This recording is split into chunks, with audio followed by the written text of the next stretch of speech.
The Minnesota Twins are persevering through pain. The Twins navigated a wave of bad injury news and managed to fight their way to a 3-4 week, despite some tough competition and an offense that is once again short-circuiting.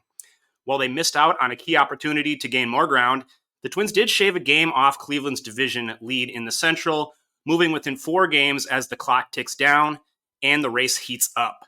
What's up, everybody? Welcome to the Twins Daily Week in Review podcast.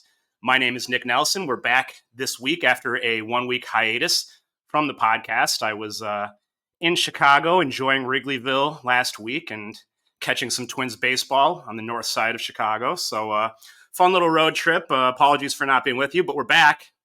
And our mission, as always, to get you up to speed on everything you need to know about the past 7 days of Twins baseball in about 20 minutes. And we've got a lot to cover from the past week, so let's get right to it with your weekly snapshot for the week of Monday, August 5th through Sunday, August 11th. The Twins went 3-4 in their 7 games over the past week, moving their overall record on the season to 65 and 52. The Twins' run differential over the past week, -5. They were outscored by their opponents by 5 runs, still at +54 overall on the season. The Twins standing here as we head into a new week, they're in second place in the AL Central still. As I mentioned, gained 1 game on Cleveland compared to where they were 7 days ago, so they're now 3.5 games out, with the Kansas City Royals nipping on their heels just a half game behind them in third place. Let's quickly run through the game results for the past week. Twins opened the week at Wrigley in Chicago with a very crisp 3-0 victory to open that series. David Festa pitching extremely well to lead the way in that shutout victory. On Tuesday, the Twins lost 7-3 against the Cubs, who were able to get to Pablo Lopez. The lineup not really able to answer in that one. A dominant performance by Shota Imanaga of the Cubs. And on Wednesday, the Twins lost the game and the series. And Joe Ryan, unfortunately, he exited with an arm injury in that game as the Twins fall 8-2. Off day on Thursday was followed by a doubleheader against the Cleveland Guardians on Friday. Twins winning both ends of the doubleheader. They won the first game 4-2 behind a very strong performance from Bailey Ober, and won the nightcap 6-3, a big home run from Matt Wallner, turning the tides in that game. Unfortunately, from there, the Twins were unable to seize that momentum and win the series. They dropped Saturday and Sunday's games, 2-1 on Saturday, with the offense being stymied, and a great performance from Simeon Woods-Richardson being spoiled in that one. And then on Sunday, lost 5-3, some late rally attempts, but Twins are unable to make up the gap after falling behind in a big inning by Cleveland, and they settle for the 4-game split in that series. So unable to gain any ground against Cleveland in that series, but they didn't lose any, and that was something they couldn't afford to do. So needless to say, that doubleheader sweep on Friday, probably the biggest day of the season so far for the Twins. Let's cover the news and notes because there were a lot of injury updates and timeline renewals, I guess, over the past week for the Twins. When they returned home on Friday, we really got a whole avalanche of fairly crushing injury updates just in time for that biggest series of the season. So let's run through them and get you up to speed. Joe Ryan was diagnosed with a grade 2 teres major strain, that is in the back of the shoulder, which will likely, unfortunately, sideline him for the remainder of the campaign. Obviously, a big gut punch for the Twins in their rotation. Joe Ryan pulled himself from his start on Wednesday against the Cubs in the 3rd inning. He waved the trainer out to the mound immediately after unleashing a pitch and immediately exited the game. We got the results a couple days later regarding this diagnosis. In the big picture, this muscle strain is not a worst case scenario in the same realm as, say, a rotator cuff tear or a UCL tear. But for the 2024 season, it's a pretty devastating blow for the Twins. Ryan had been one of the best starters in the American League, obviously a guy who was sliding into any potential postseason rotation.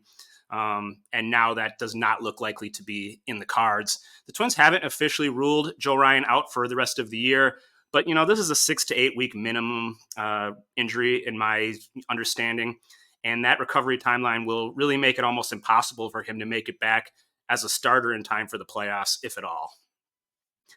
We learned more definitively on Friday that Brock Stewart is indeed definitely done for the season. He's going to undergo surgery on his ailing right shoulder with a 5 to 6 month expected recovery timeline on that. I think it was probably wishful thinking to expect any meaningful impact from Stewart this year after what we saw during his brief return attempt in July.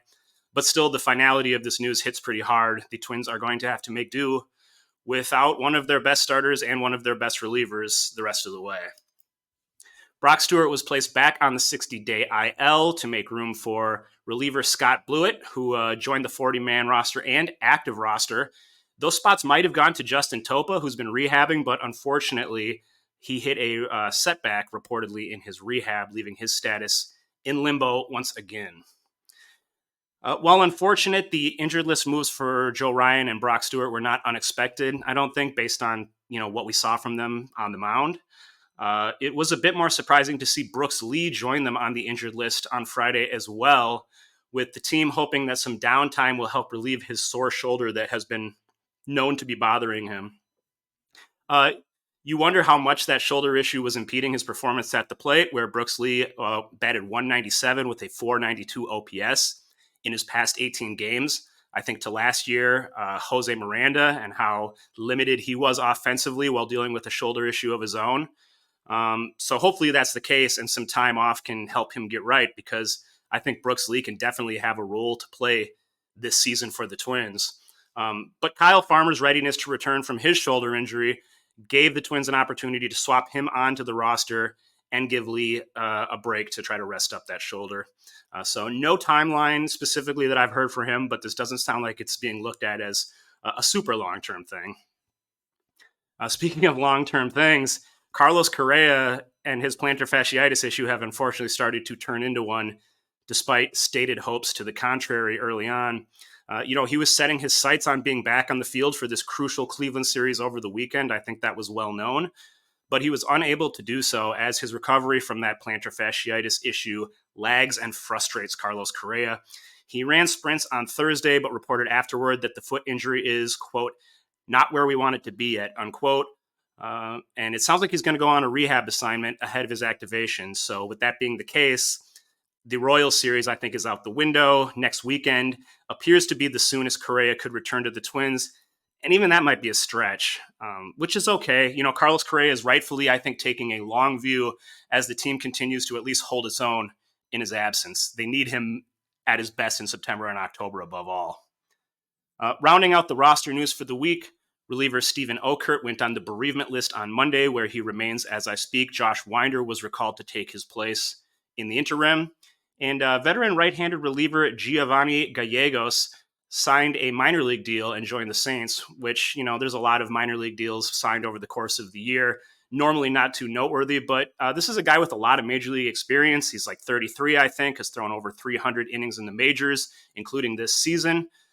So might be noteworthy in this case, just in light of that experience and Minnesota's growing need for bullpen depth. Let's turn to the highlights from this 3-4 week. A losing week for the Twins, but they still had some pretty solid ball games. And of course, Friday was a big day for them, with Matt Wallner providing the biggest highlight, maybe of the season so far. He's been a one-man wrecking crew ever since he returned from that lengthy stay at AAA. I wrote an article last week about Matt Wallner and some of the measurements that he's putting up in terms of, batted ball metrics. He is obliterating baseballs to a degree that is pretty much unparalleled in the league. You look at exit velocity, barrel rate, he is alongside or above the likes of, Aaron Judge, Shohei Ohtani, Giancarlo Stanton, some of the guys who are the hardest hitters of this generation. And it's really cool to see.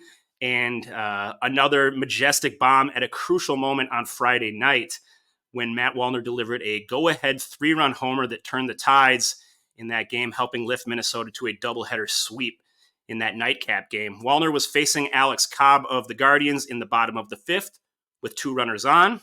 Right after, in the top half of the inning, Louis Varland had given up a 3-run homer that put the Guardians on top for the first time all day, sucking some of the wind out of the Twins' sails. But not for long. Cobb fell behind Wallner 3-0 and made the ill-advised decision to come right down the middle of the zone against one of Major League Baseball's foremost mistake crushers. Unfortunately for Cobb, Wallner had the green light, and that ball went a long way. It was a very strong week overall for the slugging outfielder, who went 6 for 18 with 3 doubles, the home run, and 5 RBIs to power the offense. He really has been the beating heart of this lineup for a while now, which is pretty wild when you think about where he was just a few weeks ago, toiling away in AAA. Wallner was supported by quality contributions from Christian Vasquez, who was 5 for 9 with 2 doubles and a homer. Vasquez's turnaround offensively over the past couple months has been astounding, and nothing short of it. And Byron Buxton, who had to sit out the Cubs series. He was a little banged up, but returned for the Cleveland series over the weekend, chipped in a double, and then a couple homers on Sunday. In the rotation, the loss of Joe Ryan means heightened pressure for rookie David Festa to assume a prominent role through the end of the season and likely into the playoffs. So it's a good thing that Festa looked up to the task on Monday night in Chicago, where he tossed 5 innings of shutout ball with 9 strikeouts against a pretty solid Cubs lineup. He didn't look quite as good in his second start of the week on Sunday, failed to make it out of the 4th inning against Cleveland as his command started to elude him, but still only gave up 1 run in that game and gave Minnesota every chance to hang in there and win. If Festa can keep pitching well, he has the capability to accompany Pablo Lopez and Bailey Ober in a formidable playoff rotation, even if Ryan is unavailable. Festa's stuff is up to the task. He just needs to be able to control it, and he's going to have a few weeks here to try to refine that and gain comfort.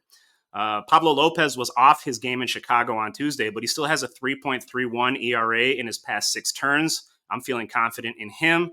And Bailey Ober, just phenomenal once again on Friday, held Cleveland scoreless through 6 innings in that series opening victory. That was the 9th consecutive quality start from Bailey Ober. On Saturday, Simeon Woods Richardson bounced back in a big way. He held the Guardians to 2 runs in 7 innings to wash away the bad aftertaste of back-to-back ugly outings for himself. Woods Richardson now vying for a potential role in that postseason rotation, and performances like that one will help make the case. SWR with a 3.78 ERA through 20 starts for the Twins this year. The bullpen keeps getting the job done when they're handed leads, even in the absence of Brock Stewart. That nightmare outing from Trevor Richards on Wednesday when he came in cold following the Ryan injury and really struggled, gave up 5 walks, 3 earned runs in just 2/3 of an inning. That outing, which is somewhat understandable, skews the unit's overall results, but the relievers played a key part in winning some tight ball games last week. Twins bullpen giving up only 2 runs in 11 1/3 innings across the 3 victories for the Twins. Yohan Duran and Griffin Jacks naturally led the way. They combined for 4 shutout frames, but there were also some promising performances elsewhere in the bullpen. That included Trevor Richards rebounding from the Wednesday clunker with a 1-2-3 ninth on Friday, picked up the save on that game. Caleb Thielbar flashing some strikeout ability. He struck out 8 in 4 2/3 innings, although pretty rough outing for him on Sunday to close out the week. And then Josh Winder delivering 5 innings of shutout, 1 hit ball in long relief. Winder really stepped up and delivered some key innings to help the Twins get through this week, so that's worth shouting out. Let's talk a little bit about the lowlights from this 3 and 4 week for the Twins. They've been suffering some major losses across all parts of the roster, as we've discussed. In the rotation and bullpen, we've seen people step up. In the lineup, we need to see more of that. There just weren't many outstanding offensive performances to accompany Wallner's mashing in a week where the Twins batted just .222 as a team and averaged only 3.1 runs per game. Willie Castro went 5 for 27 with a double and 1 walk. That's a 185 average. Ryan Jeffers, who's been slumping for quite a while, was 2 for 14 with no walks, did not drive in or score a run outside of a solo homer on Friday. Jose Miranda was 2 for 20 and is batting .205 with 0 home runs or RBI since he was activated from the injured list on July 27th. You got to wonder if he's fully healthy.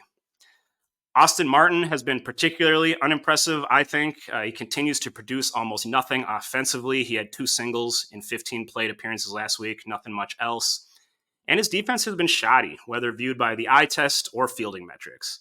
The ostensible value of Austin Martin's versatility loses its luster when he can't make plays at the positions that he's being counted on to plug into. Tuesday's adventurous route and ill-fated dive as center fielder in Wrigley Field on a Dansby Swanson quote-unquote triple served as one of the low points in the week. Moving to the pitching staff, one way or another, Varland is going to be counted on by the Twins, given all the attrition that they've seen with their arms. Ideally, he can eventually pick up where he left off in the bullpen as a dominating arm in the late innings, capable of maybe offsetting the loss of Brock Stewart. But for now, the Twins need Varland as part of their starting depth, and in that capacity, they called him up for the nightcap of Friday's doubleheader against Cleveland. Unfortunately, a pretty typical Varland start, and I don't mean that in a good way. He looked fine for the first two times through the order. First four innings, he was pretty clean. Then unraveled as soon as the third time through the order came up. Put a pair of runners aboard in the fifth before serving up a pretty inexcusable meatball on a 1-2 count to the cleanup hitter Josh Naylor, who went yard for a 3-run blast that, however briefly, gave Cleveland the lead. This was the fourth time in 8 starts at the major league level this year that Varland has failed to complete 5 innings. Kind of par for the course, unfortunately, for Louis, whose tendency to lapse into back-breaking mistake pitches at inopportune times has railroaded his progress as a starting pitcher. I think finding a way to get the right-hander into a place where he can actually provide some value to the Twins is beginning to feel pivotal for Minnesota's outlook, whether that's making some adjustments that allow him to get through 5 innings with some consistency, or finding a way to get him back into that bullpen role. Varland is just an arm that they need to get something out of. On that note, let's move to our trending storyline. This is what I've got my eyes on as we flip the calendar to a new week, and that's the state of the rotation and its reinforcements, with Chris Paddock still down for the foreseeable future and Joe Ryan likely out for the season. The Twins will see their starting pitching depth tested. They've got a pair of rookies in the rotation already in David Festa and Simeon Woods-Richardson. Another young arm in Varland obviously is in play. But who else might factor in as the Twins push here through the remainder of their schedule? I thought it was very notable that Derek Falvey, when asked over the weekend, did not rule out the possibility of Zebby Matthews coming up to play a role in the fairly near future. Matthews currently at AAA. He has a 5.68 ERA in 4 starts since being promoted there, but that comes with a very high batting average on balls in play and a stellar 23-1 strikeout to walk ratio in 19 innings. He last started on Thursday and could be in line to make his major league debut as soon as this upcoming Royals series this week. Do not be fooled by that ERA. Matthews has really good swing and miss stuff that he's able to throw in the zone, repeatedly. And that's not that easy to find. Be very curious to see how he would fare at the big league level, and I think we might find out soon. The Twins have also reportedly shown interest in our old friend, and I mean that in multiple senses of old friend, Rich Hill, who is gearing up to help a contender at age 44. Took off the first part of the season because, he wanted to maintain his stamina, be fully healthy down the stretch, and also I believe wanted to spend some time with his family, but there's been some footage of him throwing and ramping up, and the Twins, I believe it was Dan Hayes of The Athletic, possibly some other people have reported on this, but the Twins known to be interested, which makes a lot of sense given the history. Of course, Rich Hill was signed and played on that 2020 Twins team and had a pretty good season. Not someone you would want to count on in any crucial spot at this stage, age 44 and didn't look very good in the majors last year. But if Rich Hill were able to come aboard and eat some innings in sort of a Dallas Keuchel, Bartolo Colon type of capacity with limited expectations, that would potentially be useful and I think a fun little storyline here for the final weeks of the season. So that'll be worth keeping an eye on. Let's close out, as we always do, by looking ahead to the next week for the Twins. It is another big one on tap for Minnesota. They will welcome their other top divisional foe to Target Field for a 3-game series on Monday, Tuesday, and Wednesday, that being the third-place Royals, who, as I mentioned, trail Minnesota by just half a game in the standings. So they're going to be coming into Minneapolis with their sights set on leapfrogging the Twins in the standings at Minnesota's home park. Get ready to be annoyed by Bobby Witt Jr., MVP contender, one of the best players in the league, just an unbelievable talent. I'm sure he's going to be a pest. Minnesota's pitching plans for that series are currently up in the air. Although, as mentioned above, Zebby Matthews could be in line to make a start. And from there, the Twins will head to Texas for 4 games against the defending champs. So the pitching matchups as we know them, looks like it will be Brady Singer of the Royals against Pablo Lopez of the Twins on Monday. Twins have not yet to my knowledge, announced their starters for Tuesday or Wednesday. Seth Lugo and Cole Reagans, however, will be going for the Royals in those games. And then the Twins will head to Texas, where they will be throwing in this 4-game series Simeon Woods-Richardson, David Festa, Pablo Lopez, and a to-be-determined starter on Sunday. The Rangers will be countering with Cody Bradford, Nathan Eovaldi, Andrew Heaney, and on Sunday, if everything stays lined up as it is, our old friend, another old friend, Tyler Mahle, who is back in action for the Rangers after recovering and rehabbing from his Tommy John surgery. I think he made his first start of the season last week through 5 innings of 1-run ball. So it'd be good to see him back on the mound in Texas. So we'll see if that goes down. But Twins, a big opportunity this past week. Cleveland did not play very well. They came into Minnesota on a losing streak. Twins win those first 2 games and unfortunately fumble away the chance to really carve off some of that deficit and get right in striking distance. But 3.5 back with over 6 weeks left to play is not a terrible place to be. The Twins just have to keep playing good ball, and there will be a very crucial opportunity in front of them here with the Royals coming to town for this next series. So should be exciting. We will have it all covered for you next Sunday night, as we always do on the Week in Review. Appreciate you tuning in.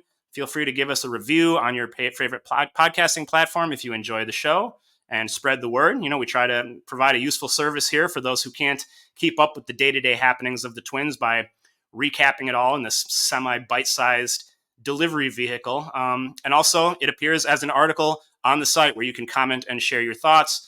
And of course, you can write your own blogs and articles and get your takes on the Twins out there for discussion as well. We'd love to have you. So swing by twinsdaily.com. But please enjoy this coming big week of Twins baseball, and we'll see you next Sunday. Thanks, everyone.